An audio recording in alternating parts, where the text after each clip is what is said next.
जय श्री राधे, जय श्री श्याम। अब गुरु गोरखनाथ जी मच्छिंद्रनाथ से पूछने लगे, प्रभु मुझे अब भी समझ नहीं आया कि उस पुतले में प्राण कैसे आए। तो मच्छिंद्रनाथ जी बोले कि बेटा, उस पुतले में प्राण जब तुम पुतला बना रहे थे तब संजीवनी विद्या का जो पाठ किया था उसी के कारण इसमें प्राण आ गए। लेकिन कभी भूल से भी ऐसा ना करना, क्योंकि भूल में ये अनर्थ हो जाता है, क्योंकि सिद्धियों का प्रयोग इस तरह से नहीं किया जा सकता। अब तुम्हें और दिव्य ज्ञान प्राप्त करने के लिए शिव जी को प्रसन्न करना होगा। ये बात सुन करके अब गुरु गोरखनाथ जी आज्ञा लेकर के शिव जी को प्रसन्न करने के लिए तपोवन में जा पहुंचे। 12 साल तक शिव जी की तपस्या करी, शिव जी को प्रसन्न किया। फिर बद्रिकाश्रम आए और बद्रिकानाथ को प्रसन्न कर आशीर्वाद प्राप्त किया। और वहाँ से चलते हुए भ्रमण करते हुए अब सोचा कि कैसे भी गुरु जी के दर्शन हो तो उन्हें मैं अपनी ये दिव्य लीला सुनाऊं। अब वहाँ से आगे भ्रमण करते हुए गुरु की तलाश में जा पहुँचे गोपीचंद की राजधानी हैलापट्टन में। अब वहाँ पर पहुँचे और देखा कि गोपीचंद ने एक दिव्य योगी जलंधर नाथ को पकड़ रखा है अपनी कैद में और उसकी बहुत दुर्दशा कर रखी है। गोपीनाथ की माँ मैनावंती से जाकर के गुरु गोरखनाथ मिले और वो बड़ी ही साधु सेविका थी मैनावंती। तो गुरु गोरखनाथ की बड़ी ही दिव्य भाव से सेवा करी और कहा कि प्रभु मैं तो अपने पुत्र के लिए अमृतत्व प्राप्त करना चाहती हूँ। आशीर्वाद देते हुए गुरु गोरखनाथ नगरी में भ्रमण करने लगे। कि भ्रमण कर ही रहे थे कि देखा बगीचे में एक दिव्य सुंदर युवक जो नाथ पंथी का मालूम होता हो, उन्हें गुरु गोरखनाथ को दिखाई दिया। गुरु गोरखनाथ ने जोर से आवाज लगाई, आदेश। क्योंकि नाथ पंथी में आदेश कहना मुख्य स्वरूप है, तो आदेश का बड़ा ही महत्व है। तो जैसे आदेश आवाज लगाई, बगीचे से भी आवाज आई आदेश। जैसे बगीचे से आवाज आई आदेश सुन करके अब गुरु गोरखनाथ जी समझ गए कि ओहो ये तो नाथपंथी ही है।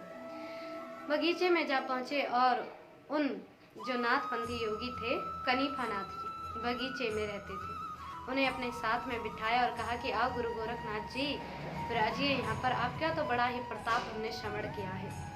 गुरु गोरखनाथ जी से कहने लगे, बताइए आपकी क्या सेवा करें, कुछ भोजन व्यवस्था। बोले नहीं नहीं भूख तो नहीं है। अब बोले कि प्रभु इस बगीचे के आम बड़े मीठे हैं, आप ये आम चख करके देखिए। गुरु गोरखनाथ जी बोले नहीं हमें कोई भूख नहीं है।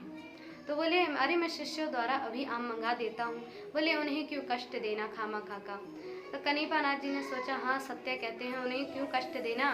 कनीपानाथ जी ने सोचा अपनी विद्या का प्रदर्शन तो करना ही चाहिए। तो बोले मैं अभी मंत्रों के द्वारा आमों को तोड़ लेता हूँ। एक उक्त मंत्र मारा पेड़ पर कि वो आम नीचे गिरे और एक उक्त मंत्र द्वारा वो आम खिंच करके कनीपानाथ जी के पास आ पहुंचे।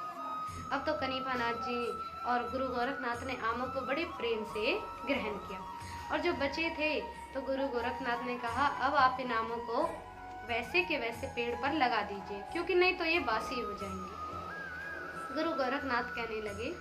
अब तो कनीपानाथ हंस पड़े और बोले, प्रभु क्या बात करते हो, लगता है आप अधूरे हो, आपके गुरु परिपूर्ण नहीं है, तभी आपको ये पूरी विद्या नहीं सिखाई है। जो फल टूट गया वो कैसे वापस लग सकता है।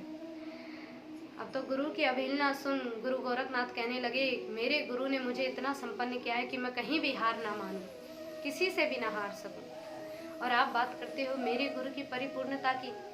तो कहने लगे कि हाँ हाँ प्रभु आपके गुरु के बारे में तो जानते हैं, आपके गुरु तो त्रिया राज्य में जा कर के भोग विलास करते हैं, तो आप कितने परिपूर्ण हैं ये समझ में आता है। तो गुरु गोरखनाथ कहने लगे, आपके गुरु को तो गोपीचंद जी ने राजा ने कैद में पकड़ रखा है, उनकी क्या दुर्दशा हो रही है, आप कैसे शिष्य हैं, आपके गुरु को भी बड़ा परिपूर्ण समझते हैं। आपस में गुरु की अवहेलना करने लगे। तो अब कनीपानाथ कहने लगे कि हाँ हाँ आपके गुरु के बारे में भी बड़ा ज्ञात है, रहने दो, कितने महान गुरु हैं आपके। तो गुरु गोरखनाथ कहने लगे अभी आपको प्रदर्शन किए देते हैं। उन आमों को उठाया और पंछियों की भांति हवा में उड़ा करके पेड़ों पर लगा दिया। वापस लगे आमों को देख करके कनीपानाथ जी सोच में पड़ गए, चरणों में लौट गए। कहा प्रभु क्षमा करें, आपकी विद्या को हमने कम समझा, आपके गुरु की अवहेलना की। क्षमा याचना करते हुए अब कहा कि प्रभु अब हम अपने गुरु को छुड़ाने के लिए जाते हैं। कनिपा नाथ जी अपने गुरु जालंधर नाथ के पास जाने लगे और इधर गुरु गोरखनाथ जी अपने गुरु मच्छिंद्र नाथ की ओर त्रिया राज्य की ओर जाने लगे। तो आगे किस प्रकार से गुरु गोरखनाथ अपने गुरु मच्छिंद्र नाथ से मिलते हैं, त्रिया राज्य की ओर क्या होता है, आगे की कथा हम अगली वीडियो में वर्णन करेंगे। तब तक के लिए आप ऐसे ही दिव्य कथाओं को सुनते रहें। जय श्री राधे, जय श्री श्याम।